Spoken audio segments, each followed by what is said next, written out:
Hello guys, তো আজকে এলাম নদী পার। তো নদীর জল দেখো কী হয়ে বেড়েছে, অনেকটা জল বেড়েছে রাত্রিতে কালকে। তো যাই হোক আজকে একটু কমছে। এই যে এই আমাদের রাস্তা, আর এই যে আমাদের নদী, আর এই দিকে আমাদের ক্ষেতগুলো। তা যাই হোক, নদীর জল প্রচুর পরিমাণে বেড়েছিল। এই জলটা যদি এই বাঁধের উপর দিয়ে আসতো তাহলে আমাদের যে জমিগুলো আছে সেগুলোর ফসলগুলো ভালো হতো।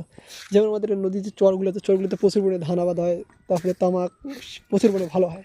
আর এদিকেরগুলোতে যে জলটা ঢোকে না, যে নদীর যে পলিগুলো আছে এগুলো যে ঢুকতো তাহলে এদিকের ধান আবাদটা ভালো হতো, তামাক আবারটা।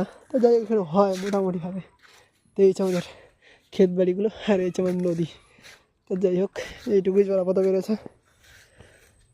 তোমরা দেখলে আমাদের নদীটাকে প্রচুর পরিমাণে একদম জল হয়ে গেছে, অনেক বড় একটা নদী। সো তাই তোমরা দেখো,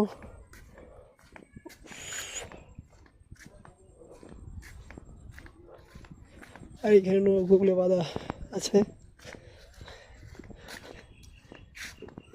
নৌকো।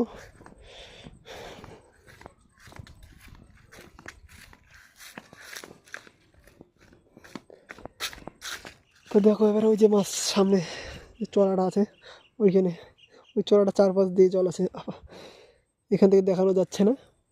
চড়াটার ওপাশেও নদী রয়েছে, ওইখানে আবাদ আছে এই চরটাতে নদীর। সেই হচ্ছে নদী আমাদের।